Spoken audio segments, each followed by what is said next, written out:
Bonjour. Aujourd'hui sur la chaîne de Couple Soyez Fort, on fait quelque chose de différent avec vous. On vous invite, en couple, individuellement, lorsque vous allez écouter cette vidéo, de prendre le temps de faire plusieurs pauses, écrire les réponses aux questions que nous allons vous poser. Et à la fin, on va vous partager une petite pensée qu'on a pour vous.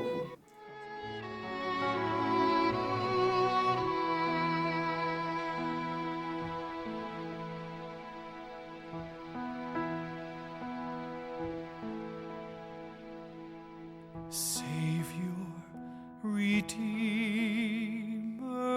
of my soul, whose mighty hand hath made me whole,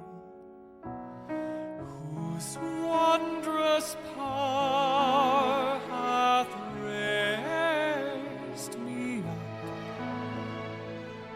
and filled with sweet my bitter cup. What tongue my gratitude can tell? Oh, gracious God. Aujourd'hui, on veut vous inviter à rechercher, à être pardonné. Donc ça veut dire d'être humble. On vous invite à faire l'action de pardonner dans votre couple. Ça veut dire d'être humble.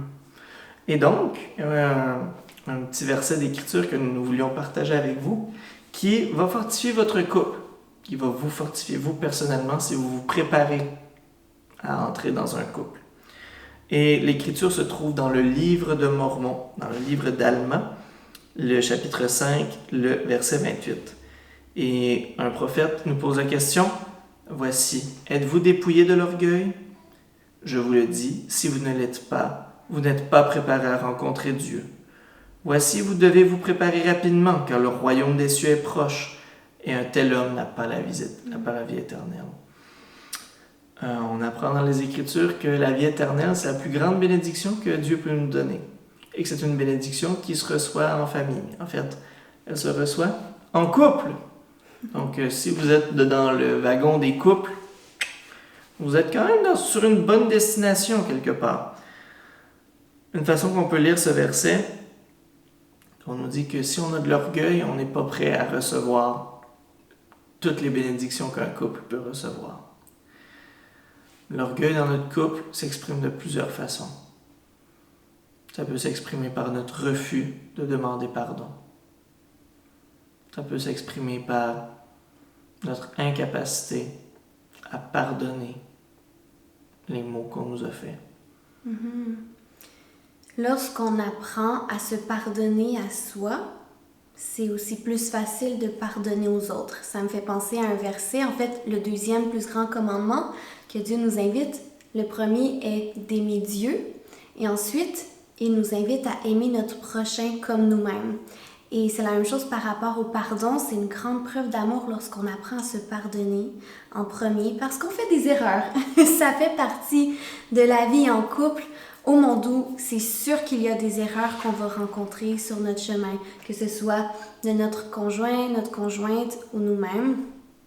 Et lorsqu'on apprend à voir ces erreurs-là comme des essais à travailler fort, okay? Les erreurs pour moi c'est des apprentissages lorsqu'on est vraiment humble et qu'on recherche avec tout notre cœur à faire le bien malgré les faux pas qu'on peut faire, bien le Seigneur il nous aide à se forger, à nous fortifier.